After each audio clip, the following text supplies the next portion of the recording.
Levé de rideau pour une nouvelle semaine de TH Matin. Nous sommes le lundi 18 mars 2024. Mesdames, Messieurs, bonjour.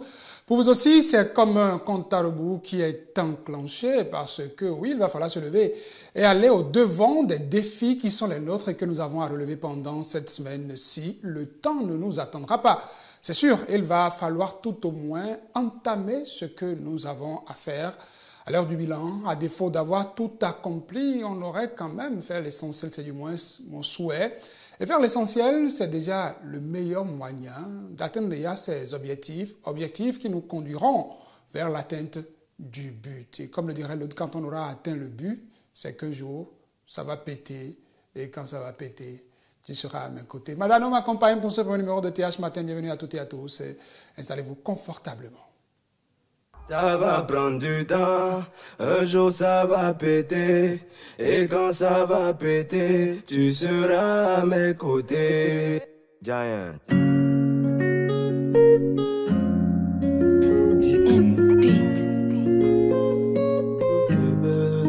La vie c'est les moyens, et chacun ses problèmes.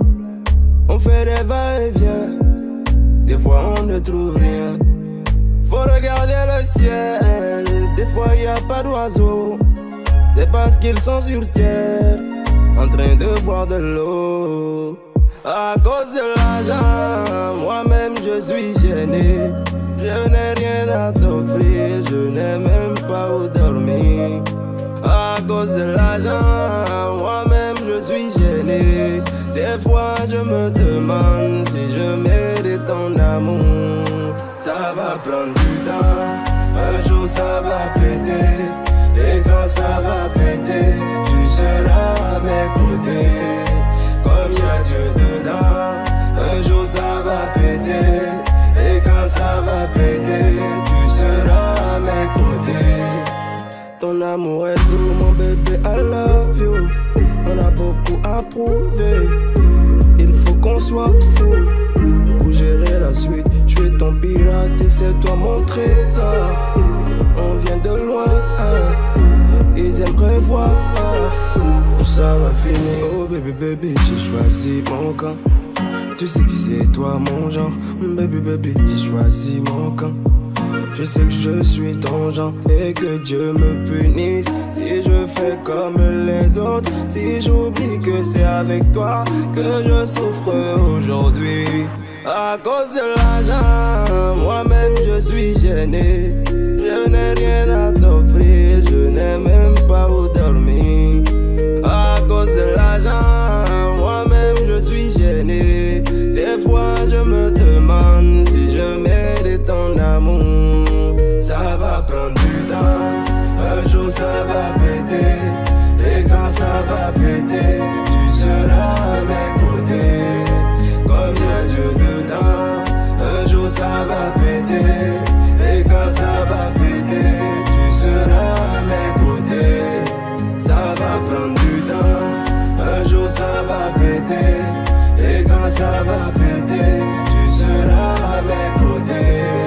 Comme y a Dieu dedans, un jour ça va péter. Et quand ça va péter, tu seras à mes côtés. Ah, DJ Sejaco, DJ Birike, Akwesi Dubai, un président modeste, Ari le président, Vera Salvo, Osvaldo Menki, Omar Bio Chanel, Papa Mensan Léon, Kenzo Cash Money, Jules Soudosa, Molare, Don Mario.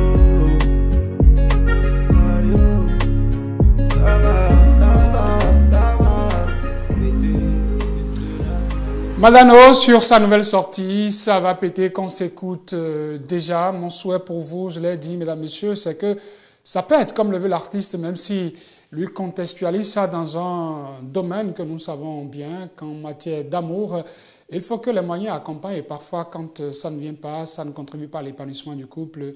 Ce que lui souhaite, c'est que ces moyens accompagnent cet amour pour qu'il puisse le vivre pleinement. Également, de mon côté, que les moyens dont vous avez besoin accompagnent tous vos projets pour qu'ils puissent arriver être concrétisé. À la une des journaux, ça pète déjà les titres. Allons voir ce qu'ils disent.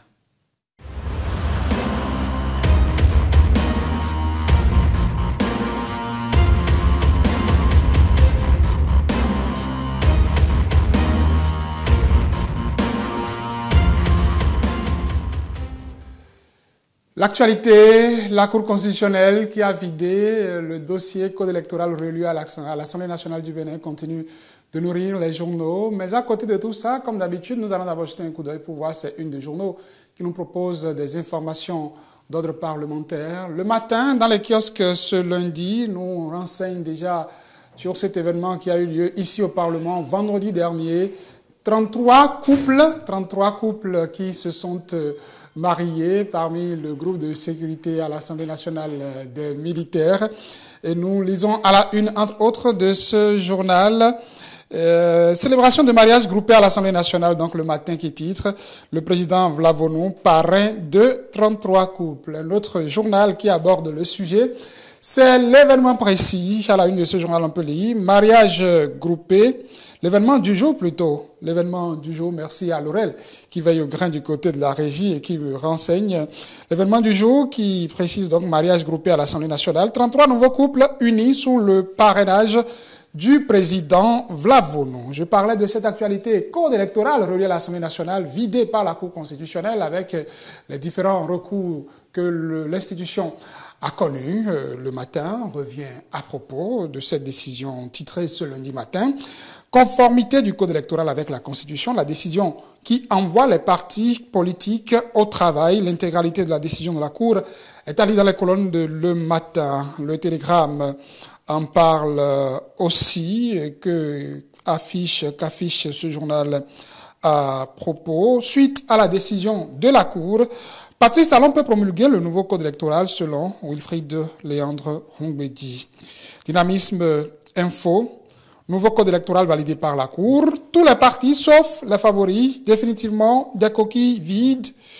Code électoral modifié. Des OSC demandent à Talon de solliciter une seconde lecture.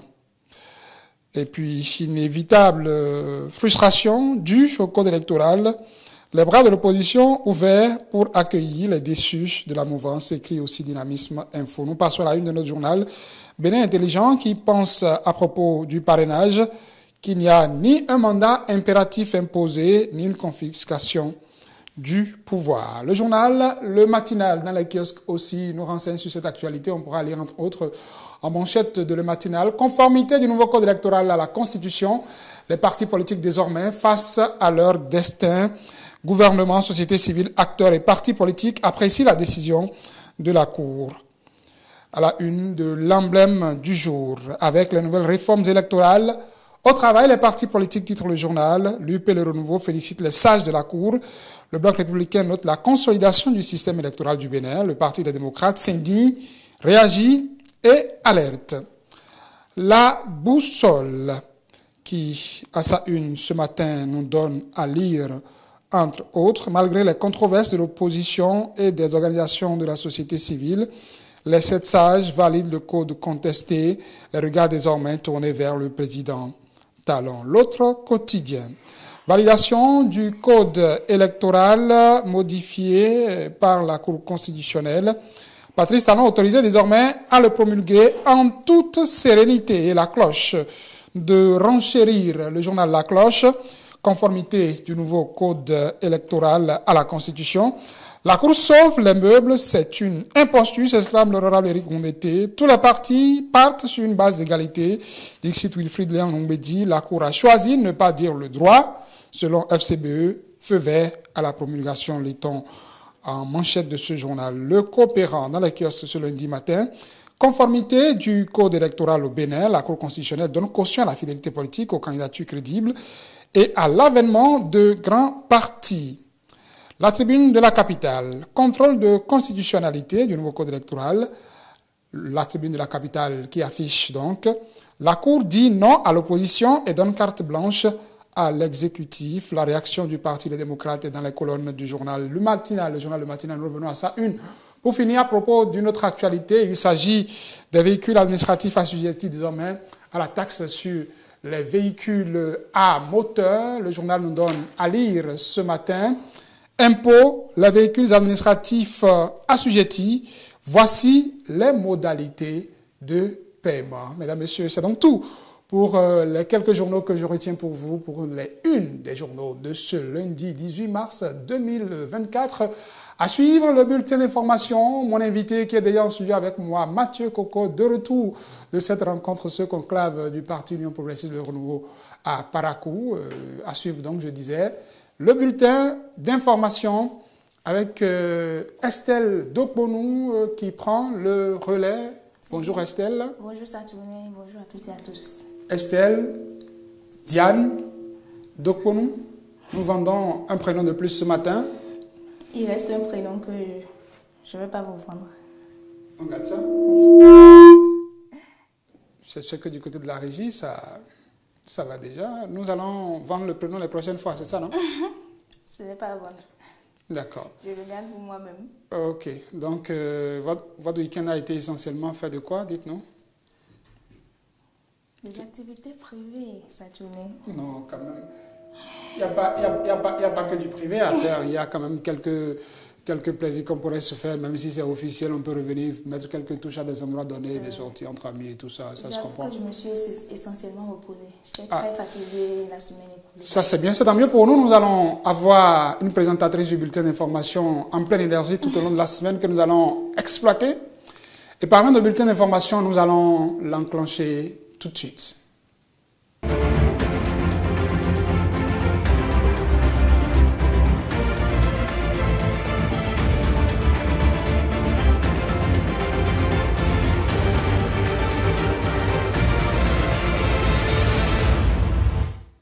À nouveau, bonjour et bienvenue à ce bulletin d'information. Les députés et cadres parlementaires ont participé à un atelier d'imprégnation et d'appropriation du projet de loi sur l'urbanisme en République du Bénin. C'était le jeudi dernier à Zinvier sous la houlette de la Commission du plan, de l'équipement et de la production de l'Assemblée nationale. Les travaux ont été lancés par le président de l'Assemblée nationale, Louis Béou-Mouvlavonou. Voici le compte rendu. L'insuffisance des instruments juridiques relatifs au secteur de l'urbanisme et l'obsolescence des outils existants en la matière sont entre autres des maux qui minent les efforts de développement durable des villes du Bénin. C'est la raison qui a réuni dans cette salle députés, cadres parlementaires et cadres du ministère en charge du cadre de vie. Il a été constaté que depuis 1960 jusqu'à aujourd'hui, les lois ont été votées, mais c'est sur des domaines non précis. Je vais prendre par exemple le code foncier, le code sur l'organisation de faune et des flores, mais il n'y a pas une loi qui parle de l'organisation de l'urbanisme en République du Bénin. Si bien que les gens construisent en désordre, sans permis d'habiter, ou bien tu vas faire une construction datant plus de 30 ans, quelqu'un va venir de l'extérieur et dit que c'est ton papa ou bien son aïeul a vendu ça à tel, on va te dire de démolir. C'est sur laquelle des désagréments à la population et le ministère a vu maintenant, il faudrait que tout cela soit cadré dans une loi. Et c'est ce que nous venons de faire aujourd'hui. Pour le ministère du cadre de vie en charge du développement durable, le présent séminaire s'avère salutaire en raison de l'opportunité qu'il offre au cadre ministériel de partager avec la représentation nationale les grands défis dans le secteur de l'urbanisme. Le souhait du ministère du cadre de vie et des transports est qu'à travers cette journée d'échange, chaque participant puisse apporter à travers son expérience et son domaine de compétences des solutions simples et concrètes en vue de l'amélioration du document soumis à votre appréciation. Occasion pour le président de l'Assemblée nationale de dire non seulement sa gratitude au ministère pour l'accompagnement, mais aussi et surtout pour sa disponibilité à s'accorder sur la nécessité de doter le Bénin d'un arsenal juridique dans le domaine de l'urbanisme. L'industrialisation, la croissance des activités économiques, les changements sociaux et culturels ont été des facteurs déterminants des ruées humaines de la campagne vers les zones urbaines. Il s'ensuit alors la nécessité de repenser notre politique d'urbanisme. Peut-on y parvenir sans disposer d'un cadre législatif adéquat? Absolument non. C'est pourquoi le gouvernement a transmis à l'Assemblée nationale pour examen et vote un projet de loi qui vise à renforcer le cadre juridique de ce secteur. Tout au long de cette séance de travail, plusieurs communications et débats, notamment sur la présentation et le contenu du projet de loi sur l'urbanisme, ont mobilisé l'attention des législateurs. À l'aune de ce séminaire d'imprégnation, une meilleure compréhension des contours de ce projet de loi est attendue de la représentation nationale pour mieux légiférer aux fins de la modernisation et du développement urbain de la République du Bénin. Juste au lendemain de ce séminaire, 33 éléments des forces de l'ordre et de défense de l'Assemblée nationale ont simultanément scellé leur union avec leur conjointe devant le maire le vendredi dernier. Un mariage groupé de ces couples sous le parrainage du président de l'Assemblée nationale qui s'est déroulé sur l'esplanade extérieure de l'Assemblée nationale à Porto Novo. Dans l'après-midi de ce vendredi, voici le reportage de Stéphanie Lekbemadora. Esplanade extérieure de l'Assemblée nationale. Une cérémonie chargée d'émotions ce vendredi. Des frères d'armes célèbrent l'union et l'amour dans une ambiance à la fois martiale et enjouée.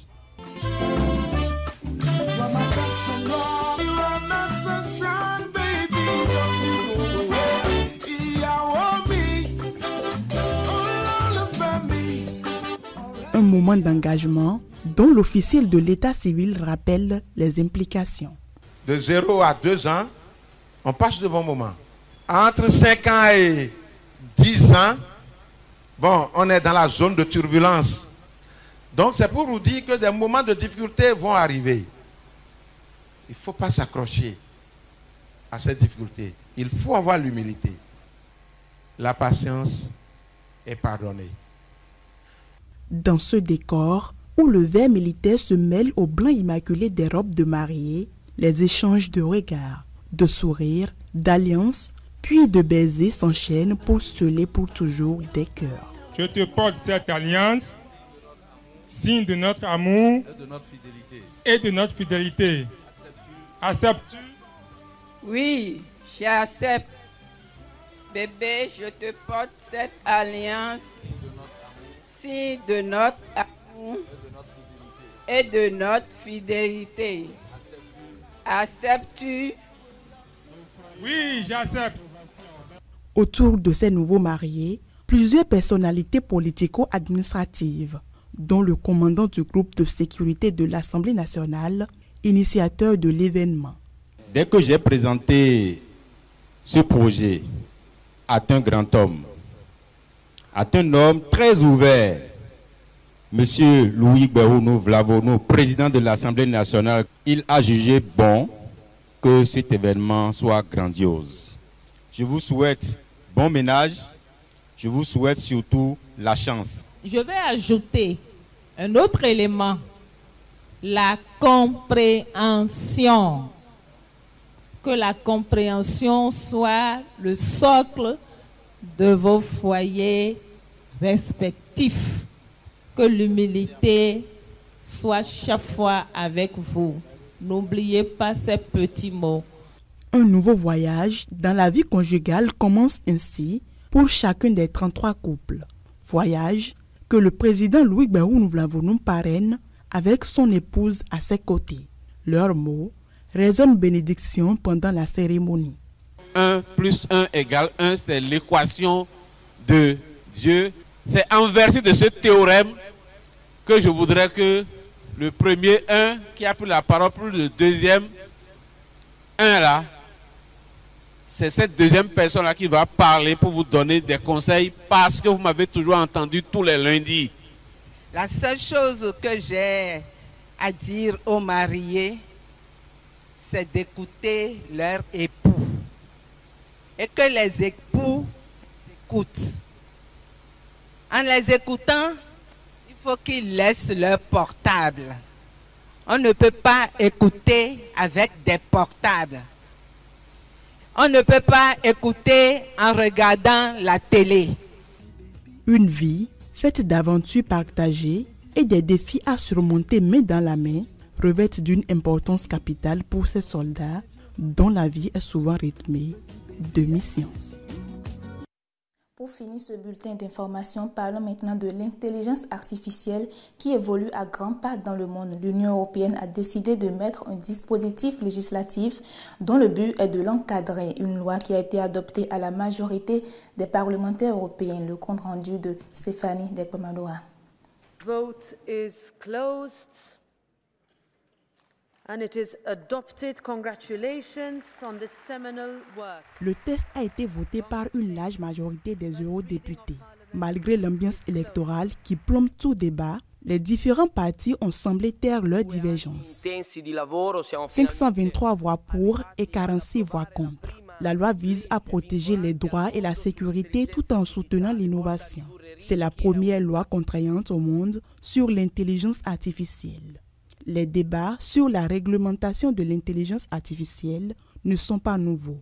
D'ailleurs, le projet de loi avait été présenté par la Commission européenne début 2021.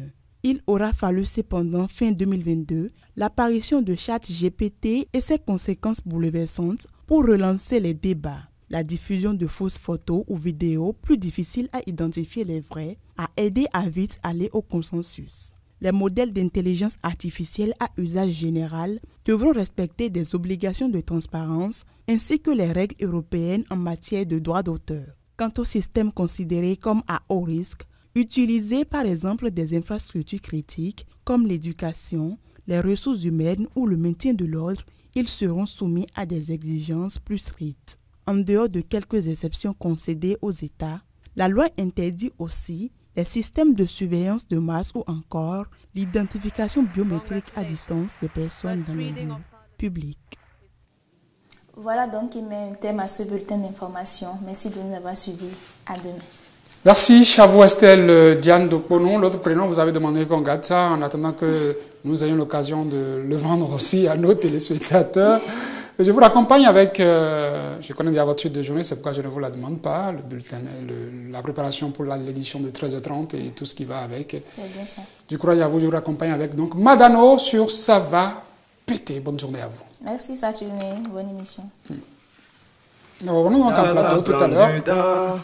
Un jour ça va péter, et quand ça va péter, tu seras à mes côtés. Giant.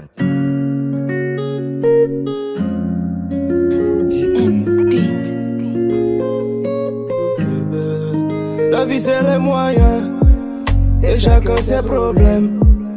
On fait des va-et-vient, des fois on ne trouve rien. Faut regarder le ciel, des fois y a pas d'oiseaux. C'est parce qu'ils sont sur terre, en train de boire de l'eau. À cause de l'argent, moi-même je suis gêné. Je n'ai rien à t'offrir, je n'ai même pas où dormir. À cause de l'argent, moi-même je suis gêné.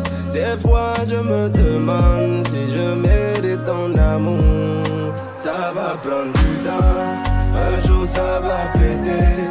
Et quand ça va péter, tu seras à mes côtés. Comme il y a Dieu dedans, un jour ça va péter. Et quand ça va péter, tu seras à mes côtés. Ton amour est tout mon bébé, I love you. On a beaucoup à prouver, il faut qu'on soit fou pour gérer la suite. Je suis ton pirate et c'est toi mon trésor. On vient de loin, ils aimeraient voir où ça va finir. Oh baby baby, j'ai choisi mon camp. Tu sais que c'est toi mon genre. Baby baby, j'ai choisi mon camp. Je sais que je suis ton genre et que Dieu me punisse si je fais comme les autres. Si j'oublie que c'est avec toi que je souffre aujourd'hui. À cause de l'argent, moi-même je suis gêné. Je n'ai rien à t'offrir, je n'ai même pas où dormir. À cause de l'argent, moi-même je suis gêné. Des fois je me demande si je mérite ton amour. Ça va prendre du temps,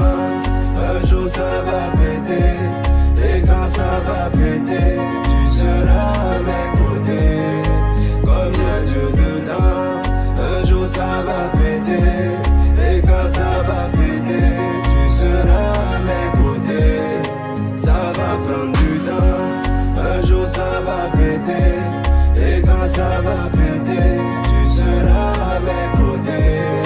Comme y'a Dieu dedans, un jour ça va péter.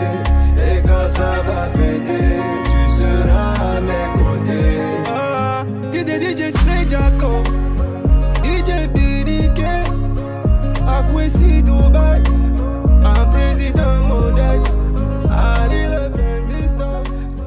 Madano sur du Ça va péter, le morceau qui nous accompagne pour ce premier numéro de la semaine de TH Matin. Nous faisons déjà notre bonhomme de chemin depuis avec les quelques rubriques que vous avez suivies déjà. Il est temps pour nous de rejoindre notre plateau invité.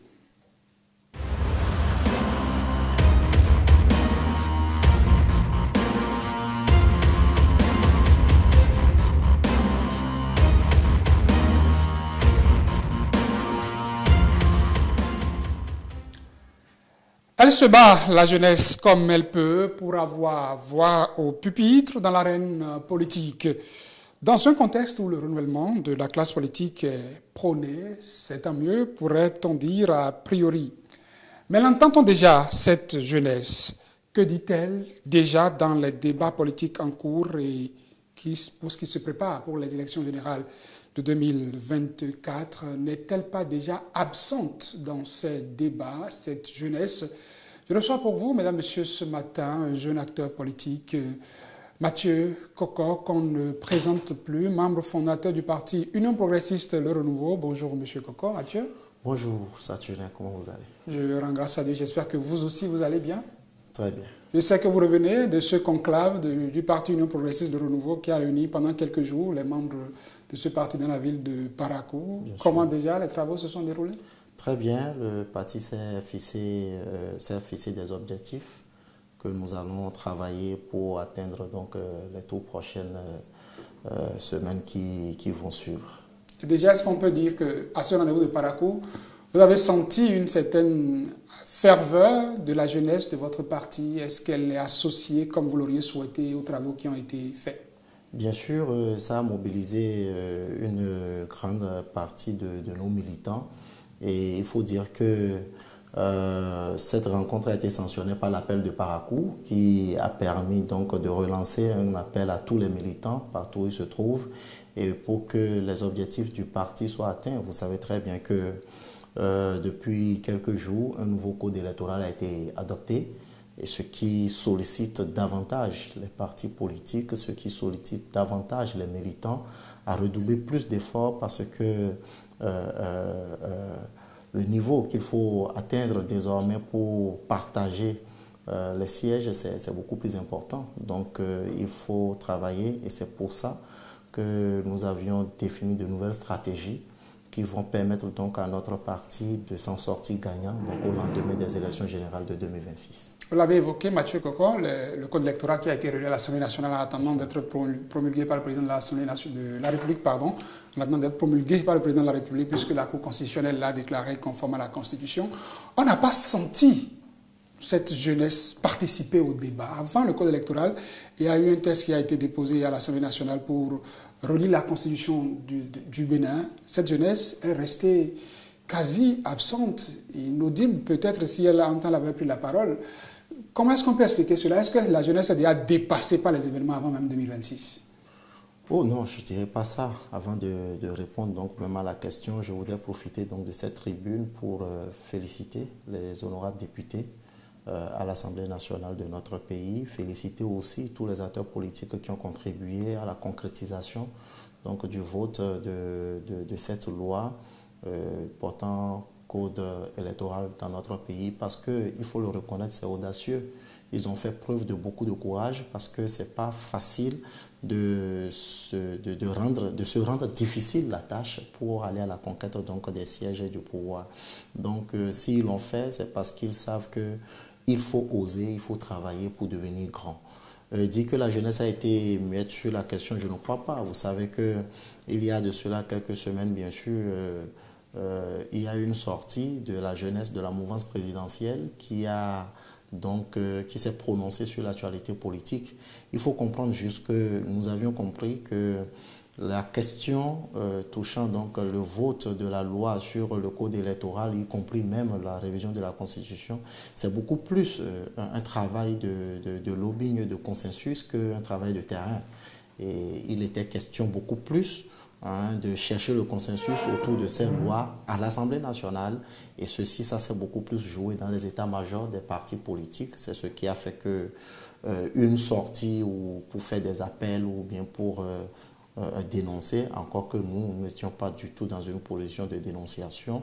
Donc ça, ce qui a fait que tout le travail a été un travail beaucoup plus dans les états-majors des partis politiques que sur les tribunes. D'expérience, vous êtes allé rencontrer d'autres jeunes, d'autres partis de l'opposition, parce que vous avez dit dans les états-majors, vous êtes du côté de la mouvance. Est-ce que vous êtes arrivé d'aller faire le débat avec les jeunes de la mouvance et qu'avez-vous senti de leur part pendant ce moment-là? J'espère que vous l'avez bien sûr constaté que avec le président du parti Union progressiste Le Renouveau, le président Joseph Djogbenou et la haute direction politique, on a parcouru toutes les circonscriptions électorales pour rencontrer les élus locaux, pour rencontrer nos mandants, pour leur expliquer en réalité le bien fondé donc, de ces différentes lois qui étaient en suspens à l'Assemblée nationale. Et je crois que tout le monde a compris.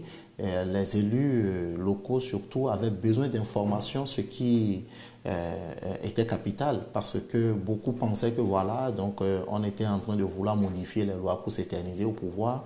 Mais cette tournée a permis donc de leur expliquer, de leur dire les implications, les avantages que cela a pour notre pays. Et au lendemain de cette tournée, je crois que les honorables députés n'avaient plus cette pression qu'ils pouvaient avoir à leur base qui les interpellait, qui devrait donc leur être pour eux un coup d'hésitation, donc ce qui n'a pas été du tout le cas. Au lendemain donc, de cette tournée, je crois que ça a facilité beaucoup plus les choses, ça a facilité même au-delà de l'Assemblée nationale à ce que chaque député se sente dans une bonne posture en défendant et en votant cette loi. 2026, on en parle déjà, les élections générales qui attendent le Bénin. On balise déjà le terrain à propos. Pour vous déjà, jeunes politiques, jeunes acteurs politiques, comment envisagez-vous 2026, les élections générales? Les enjeux pour vous, quels sont-ils? Non, la jeunesse doit se battre davantage pour être dans les standing blocks, pour être sur les différentes listes et pour batailler dur, pour se faire représenter dans les différentes instances de notre pays, à savoir les conseils communaux, à savoir l'Assemblée nationale, bien sûr. Et parlant de tout ça, il faut d'abord féliciter le régime du président Patrice Talon, qui depuis 2019 a tracé le chemin. Et quand vous le voyez très bien, que ce soit de la Constitution jusqu'au code électoral, la jeunesse n'a rien d'autre à faire que de travailler pour avoir droit donc au pupitre. Et quand vous voyez le renouvellement progressif de la classe politique qui est en train d'être fait déjà à l'Assemblée nationale ici, on voit très bien que beaucoup de jeunes sont représentés et c'est un prix à attribuer donc au président de la République, aux honorables députés qui participent bien sûr au vote donc de ces lois-là. Et en dehors de ça, il faut faire remarquer que nous sommes à une période cruciale donc de la politique béninoise. Si vous le remarquez très bien, aujourd'hui, il n'y a rien d'autre à faire que de militer. Il n'y a rien d'autre à faire que de s'investir vraiment dans les partis politiques. Et d'ailleurs, le président Joseph Djogbenou l'a dit à Parakou à tous les militants, l'heure est maintenant au travail. Il faut que chacun puisse réussir à se faire identifier au niveau de sa base. Il faut qu'on réussisse à se faire identifier là où nous sommes implantés. Si vous avez un fief, il faut travailler pour qu'on puisse vous identifier. La jeunesse n'a rien d'autre à faire. Ce n'est pas une course de relais, ce n'est pas une course où il faut courir pour aller prendre une chaise. Il faut travailler pour se faire identifier. Et je crois que c'est ce qui est en train d'être fait.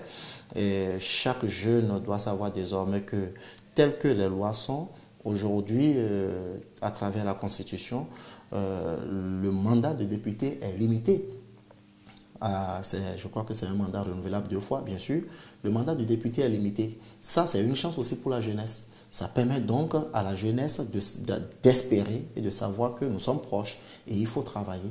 Et les partis politiques sont suffisamment renforcés par la loi et je crois que c'est ce qui va nous permettre de s'en sortir. Est-ce que vous sentez déjà que vous êtes pris en compte dans ces regroupements? Vous revenez de Parakou, on en parlait tout à l'heure.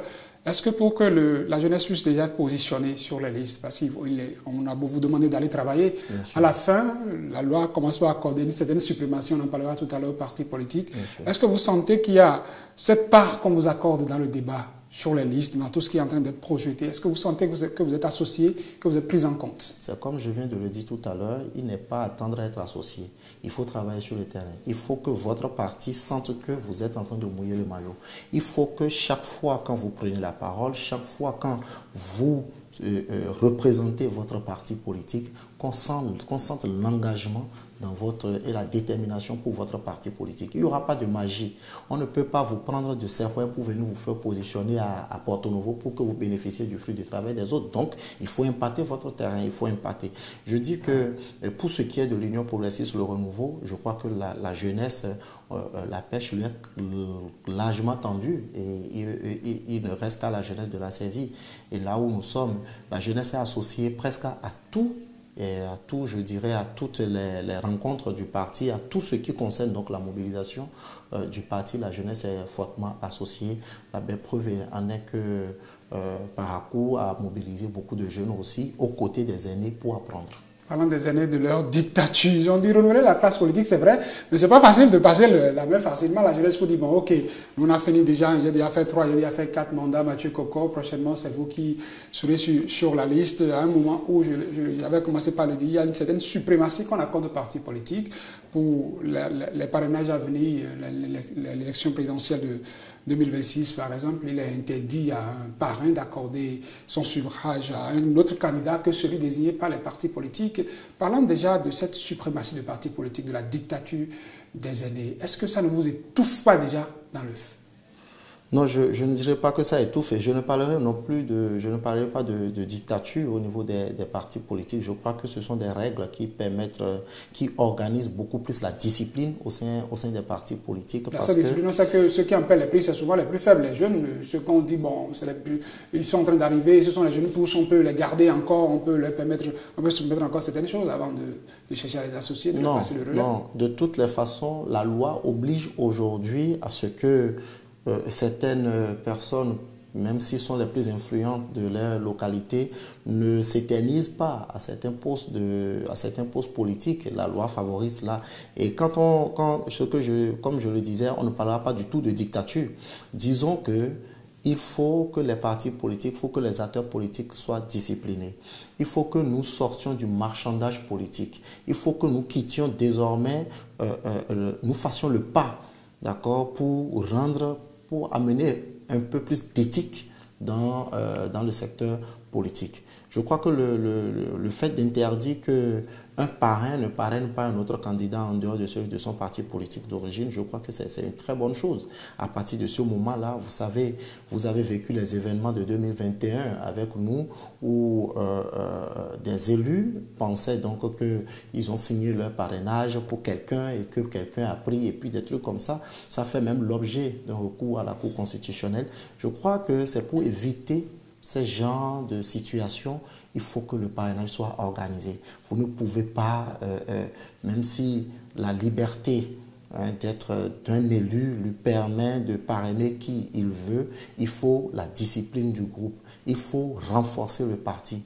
Vous ne pouvez pas, parce que vous avez la liberté, affaiblir votre parti pour aller renforcer d'autres à un moment où nous allons au combat.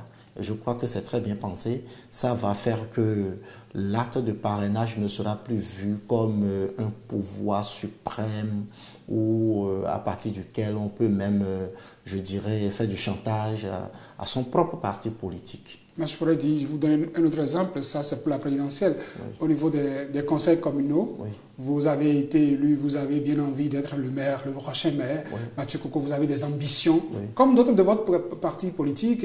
Mais parce qu'il faut quand même décider, on dit, bon, vous devrez pouvoir taire vos ambitions au profit de l'autre, alors que vous deux, vous pouviez quand même aller compétir. Et puis on verra qui est le meilleur. le conseil départemental à l'heure du vote. Le maire, ce n'est pas un banc, c'est un fauteuil. Oui, il faut quelqu'un. Il faut une seule personne. Donc, à partir, si vous êtes un militant et que vous comprenez vraiment les enjeux de votre parti, à un moment donné, vous laissez tomber et vous accompagnez l'autre, sachant quand même que peut-être votre tour viendra à ce poste ou bien à un autre. Pour un autre mandat, le même scénario se posait. Non, le même. Est-ce qu'il ne faudrait pas tout au moins libérer la chose un peu à un certain niveau pour permettre la compétition? C'est pourquoi il faut faire preuve de militantisme, de fidélité, de loyauté à son parti. Vous ne pouvez pas être un militant fidèle, loyal et que les responsables du parti n'ont pas autant ce pouvoir pour vous brimer tout le temps, parce que le moment viendra où votre base va vous réclamer. On va dire que vous n'êtes pas le seul. Il y a d'autres qui militent comme vous, bien sûr, qui sont fidèles comme vous. Même si vous n'êtes pas le seul et que vous avez des ambitions, ces ambitions ne peuvent pas être partagées par tout le monde au même moment. À partir d'un moment donné, quelqu'un doit forcément laisser tomber, peut-être pour d'autres opportunités ou peut-être en attente. Regardez, au sein de l'Union progressiste, le renouveau, aujourd'hui, il fut un moment, le point faisait dire qu'on a près de 500 000 militants. Est-ce qu'il y a 500 000 postes de responsabilité ou bien postes où il faut faire élire les gens au Bénin? Il n'y en a pas. Donc, ce qui veut dire que ça va être tour à tour. Ce qui veut dire que si tout le monde a des ambitions, ou bien si on a des ambitions, on doit pouvoir attendre son tour. De toutes les façons, dans un parti politique, il faut la discipline, il faut la fidélité, il faut la loyauté pour son parti. Et ce sont les seuls mots qui vont permettre à la jeunesse d'espérer et d'attendre. Sinon, nous allons toujours croire qu'on est en train de nous brimer alors que ne faisons pas la preuve, ne prouvons pas que nous sommes capables. Il faut prouver qu'on est capable. Et prouver qu'on est capable, c'est de résister. C'est de résister. Lorsque vous n'arrivez pas à résister à ces petites questions de « oui, c'est moi, je mérite, on ne m'a pas pris », si vous n'arrivez pas à résister, on aura peur de vous confier le pouvoir. Pour sortir de cet entretien, Mathieu Koko, 2026, où est-ce qu'il faut vous attendre sur une liste communale, législative? En attendant, vous attendez pour la présidentielle. Nous nourrissons les ambitions, mais nous attendons fermement que notre parti décide. Et ce que le parti décidera, c'est ce que nous allons faire. Ce qui est sûr, on constatera une forte présence de la jeunesse sur votre... Bien sûr, c'est pour cela que nous sollicitons la jeunesse à investir le terrain. Nous sollicitons la jeunesse à prouver qu'elle est capable, à prouver qu'elle peut apporter quelque chose. Donc, une fois ce travail fait, je crois que les responsables de notre parti nous feront confiance et puis... le reste, ça ne sera que des formalités que nous allons remplir. Merci à vous, Mathieu Koko. Je rappelle, vous êtes un jeune acteur politique, vous êtes membre fondateur du parti Union progressiste Le Renouveau. Vous revenez d'un conclave à Parakou qui s'est tenu pendant quelques jours dans cette ville. Vous êtes revenu très tard la nuit et déjà très tôt ce matin, vous êtes avec nous. C'est peut-être aussi de cet engagement, de cette détermination de la jeunesse qu'on souhaite en politique. Au-delà de ce que vous faites, que vous puissiez vous dépasser et puis répondre aux différents rendez-vous que vous avez. Merci. Je vous souhaite une excellente semaine. À vous pareil. Mesdames, Messieurs, c'est donc tout pour ce plateau entretien. Nous allons faire le pas vers la dernière rubrique de cette émission. En attendant, Madano nous accompagne sur Ça va péter. Ça va prendre du temps, un jour ça va péter. Et quand ça va péter, tu seras à mes côtés. Giant.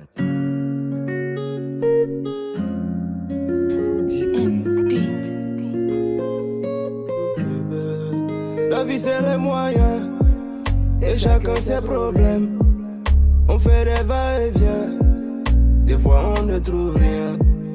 Faut regarder le ciel, des fois y a pas d'oiseaux. C'est parce qu'ils sont sur terre, en train de boire de l'eau. À cause de l'argent, moi-même je suis gêné. Je n'ai rien à t'offrir, je n'ai même pas où dormir. À cause de l'argent, moi-même je suis gêné. Des fois je me demande si je mérite ton amour. Ça va prendre du temps, un jour ça va péter. Et quand ça va péter, tu seras à mes côtés. Comme y a Dieu dedans, un jour ça va péter. Et quand ça va péter, tu seras à mes côtés. Ton amour est doux, mon bébé, I love you. On a beaucoup à prouver. Il faut qu'on soit fou pour gérer la suite. Je suis ton pirate et c'est toi mon trésor. On vient de loin, ils aiment prévoir. Pour ça ça va finir. Oh baby, baby, j'ai choisi mon camp. Tu sais que c'est toi mon genre. Baby, baby, j'ai choisi mon camp. Je sais que je suis ton genre et que Dieu me punisse si je fais comme les autres. Si j'oublie que c'est avec toi que je souffre aujourd'hui. À cause de l'argent, moi-même je suis gêné. Je n'ai rien à t'offrir, je n'ai même pas où dormir. À cause de l'argent, moi-même je suis gêné. Des fois je me demande si je mérite ton amour. Ça va prendre du temps, un jour ça va péter. Et quand ça va péter, tu seras à mes côtés. Comme il y a Dieu dedans, un jour ça va péter. Et quand ça va péter, tu seras à mes côtés. Toujours, je suis toujours là. Ah, il nous est revenu. Après quelques jours d'absence, il était sur d'autres fronts, mesdames et messieurs, vous l'avez compris, la télévision, elle appelle partout. Polo a dû s'absenter. Occasion pour moi de faire un clin d'œil à Latif Boni. Ah oui, qui a assuré, hein, parce que tous les matins, après à la pause, je vais sur mon compte YouTube et pour aller suivre TH Matin, comme ça m'a manqué. Et j'ai vu que chapeau, c'est l'homme touche à tout vraiment de la télévision et musique. C'est comme je le dis, un de ces quatre, vous verrez également quelqu'un d'autre à ma place ici pour présenter TH Matin. Vous vous rendrez compte qu'il n'y a pas que Saturnin Diosso à la rédaction de télévision et musique pour présenter TH Matin. Il y a bien de valeurs qui peuvent venir tenir en haleine les téléspectateurs sur cette émission. Vous nous revenez comme d'habitude, le principe n'a pas changé. On va sur la toile pour découvrir quelques sujets et les commentaires qui les accompagnent.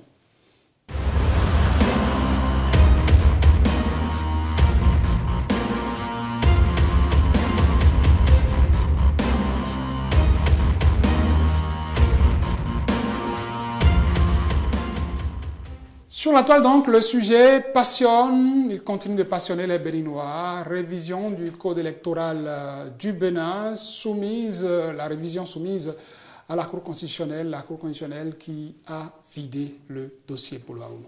Oui, on peut dire désormais, terminus, tout le monde descend. En attendant Patrice Talon, qui va demander peut-être une deuxième lecture ou promulguer.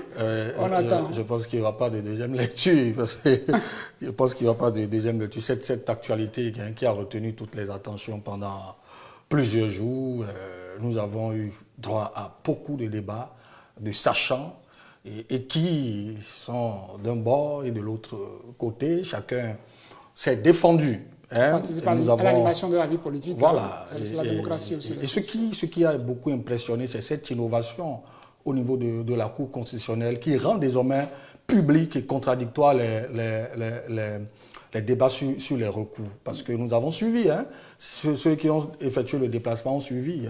Et puis il y a des retransmissions en direct, je parle d'écrits, sur ce qui se passait à la Cour constitutionnelle. Chacun a défendu son côté, le droit est dit, et comme vous le savez, c'est connu de tous, les décisions de la Cour constitutionnelle étant sans recours, je pense que désormais, comme vous venez de le dire, il revient au chef de l'État de promulguer la loi et pour qu'on passe à autre chose. Et pour que, effectivement, les partis politiques qui ont désormais plus de temps pour aller sur le terrain, pour aller reconquérir d'autres électeurs, ils ont maintenant le temps d'aller sur le terrain pour mouiller le maillot. Moi, je dis, la loi, qu'elle soit mauvaise ou bonne, elle s'applique à tout le monde.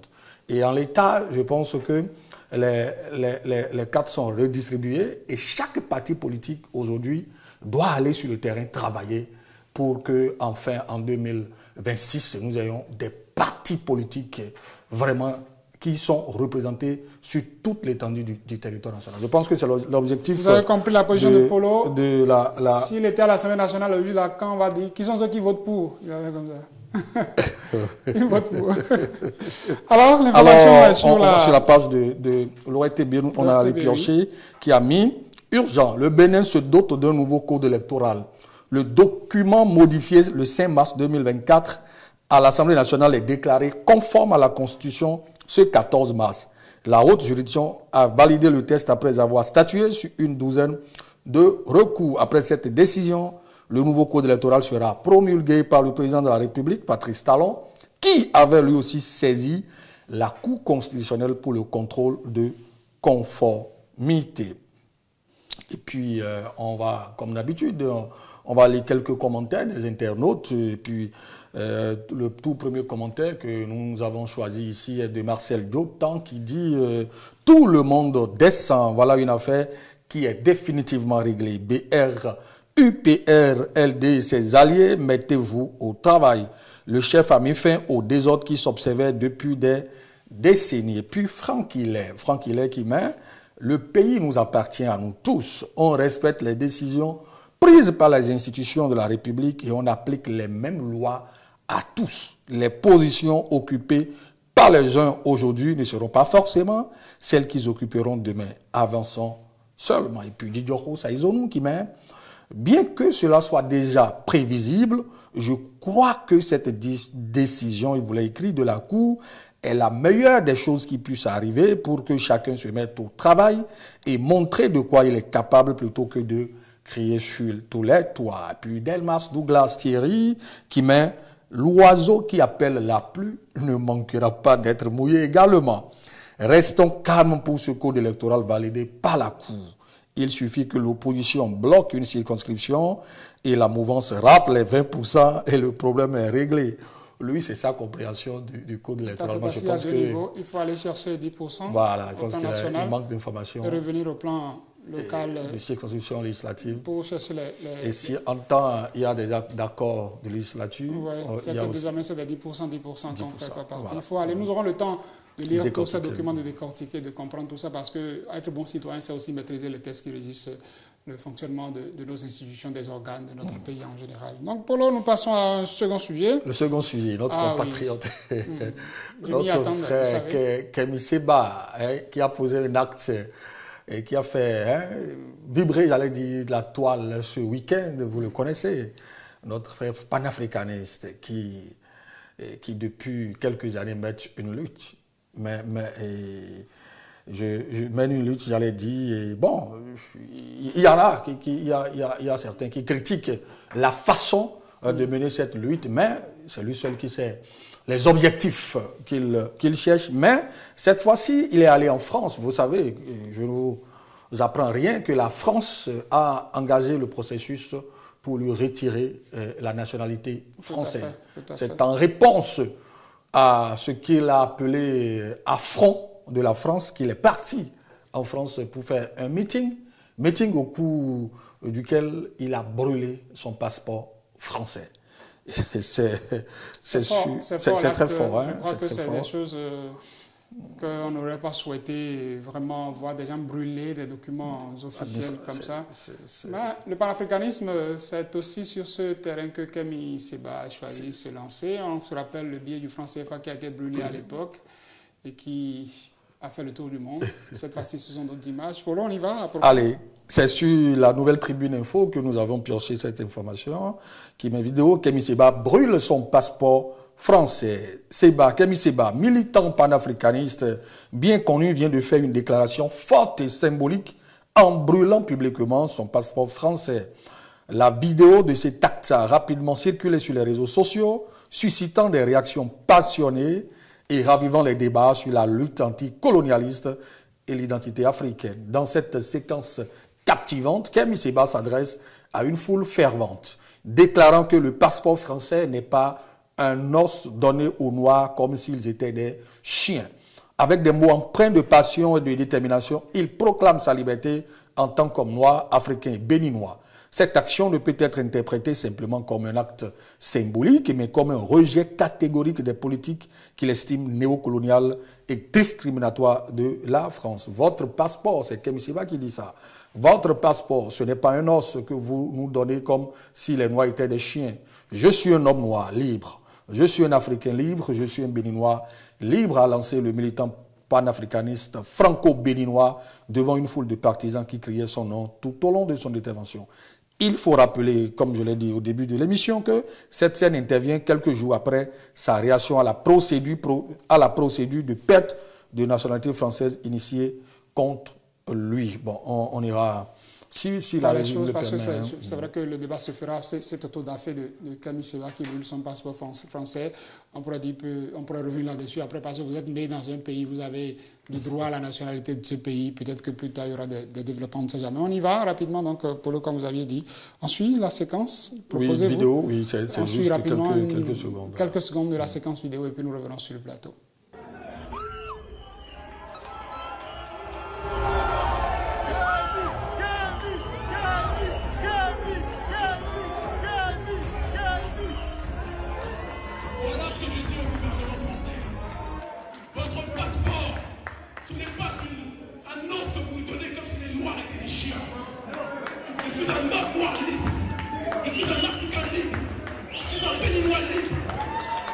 Camille, un homme noir libre, un Africain libre, un Béninois libre, libre désormais du passeport français.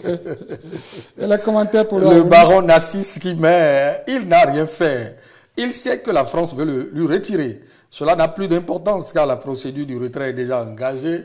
Rien de spécial. Henri et Gade Saint-Jalim qui met du cinéma. On le prendrait au sérieux s'il l'avait fait 2 ans auparavant. Encore un acte de désespoir pour s'attirer la sympathie d'une jeunesse qui se cherche. Et puis Tyrus Coussemon qui dit « Acte courageux, bravo, vraiment courageux et très stratégique. Prendre de vitesse les décideurs français et donner pleine satisfaction à ses fans, bien pensé.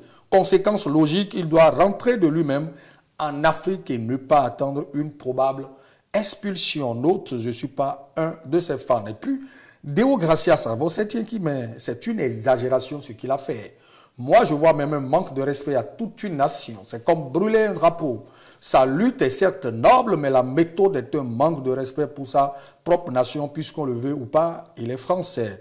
C'est bien dommage que la jeunesse l'encourage dans cette méthode. L'Afrique n'a pas besoin des paroles mielleuses, mais des actions concrètes. Quand je parle d'action, je ne parle pas de l'organisation des conférences ni la brûlure d'un passeport, mais une action matérielle. Notre situation actuelle en Afrique n'a pas besoin des discours comme le fait si bien Kémy Séba, mais des actes d'évolution dans un respect. Voilà. C'est comme je le dis, c'est faire de ce qu'on appelle faire un auto-da-fait. Ce n'est pas des choses qu'il faut promouvoir. Brûler un passeport, c'est comme brûler un drapeau, c'est comme brûler des symboles forts, comme dans d'autres pays, on voit des gens brûler des livres saints qui amènent des problèmes. C'est également des actes très forts. Et j'espère que chacun mesure donc la portée de ce qu'il pose. Nous allons rapidement aller sur le dernier sujet. C'est vrai que le temps ne le permet pas trop, mais nous allons y aller quand même. Il y a un moment, on a parlé de révision de constitution au Bénin. Actuellement, le débat est en cours au Togo. Et nous avons les médias qui ont un média en ligne, béninois, qui nous a parlé un peu de ce que les gouvernants togolais proposent comme réforme constitutionnelle.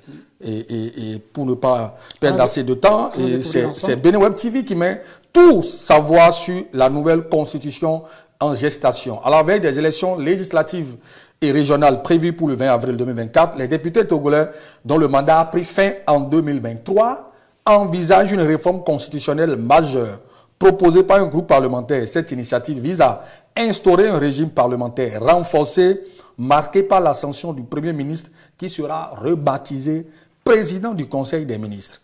Le nouveau projet de loi consacre une expansion des pouvoirs du Premier ministre, désormais investi du titre de président du Conseil des ministres, élu par l'Assemblée nationale. Et puis, ce dernier aura notamment en charge la définition et la mise en œuvre de la politique nationale, la gestion des affaires étrangères, ainsi que le commandement des forces armées et de sécurité. Quant à la présidence de la République, elle subira une transformation majeure. Le chef de l'État ne sera plus élu au suffrage universel direct, mais par l'Assemblée nationale. Son mandat prolongé de 5 à 7 ans pourra être renouvelé une fois. Cette réforme ouvre la voie à un potentiel prolongement de la présidence actuelle, permettant à Foy Assingbe de briguer 2 nouveaux mandats de 7 ans. Le président exercera désormais des fonctions davantage symboliques incarnant le garant de l'unité nationale. En ce qui concerne le Parlement, la bicaméralité est maintenue avec le Sénat et l'Assemblée nationale. Les députés seront élus pour un mandat de 7 ans par suffrage universel direct, tandis que le Sénat sera composé de représentants des collectivités locales nommés en partie par le président de la République. Les initiateurs de cette réforme affirment que la Constitution de 1992 ne répond plus aux exigences contemporaines. Ils soulignent notamment la nécessité de rééquilibrer les pouvoirs aujourd'hui jugés inefficaces face aux emprunts au système présidentiel et semi-présidentiel, entraînant une faible reddition de comptes de l'exécutif devant le Parlement. Alors, rapidement, les commentaires. Très rapidement. Adinankou qui dit, dans 14 ans, il y aura une nouvelle modification de la Constitution. Ainsi, on s'achemine vers un président à vie, une présidence à vie. Il l'a écrit. Osé Aïzanon qui dit, c'est pour ça il était si gentil avec l'affaire de Niger lors de leur précédent coup d'État. K.O. ne soyons pas rapides dans notre prise de décision. Ne prenons aucune décision négative contre ces militaires. Il sait bien que s'il crie trop, c'est lui-même qui est en danger. Augustin Koufédé qui dit, quand on laisse tout le pouvoir à un seul homme et qu'il vit dans le populisme avec l'accord des intellectuels aveugles, le résultat qu'on en tire n'est jamais autre que la dissimulation de la vérité au peuple. Il a échoué si après lui, il n'a plus personne pour venir faire plus que lui, alors il a échoué, seul Dieu viendra délivrer le Togo. Un tout dernier commentaire que je trouve vraiment pertinent. Gilda Sadebi qui dit, en tout cas, nous n'avons pas à juger car seul le peuple togolais peut décider de son sort. On aura fait carton plein pour Sur la Toile ce lundi. Merci. Ça commence plutôt bien la semaine. On espère qu'il en sera ainsi pour les jours à venir. Merci à vous, Polo, pour Sur la Toile. C'est un plaisir de vous retrouver ce lundi matin. Plaisir partagé. Plaisir partagé, mesdames, messieurs, également d'avoir été chez vous pour cette première rencontre de la semaine, je dirais. Nos programmes se poursuivent sur Téléhémicycle. TH Matin, c'est encore demain. Dieu nous gardera. Revenez-nous. Bonne journée à vous.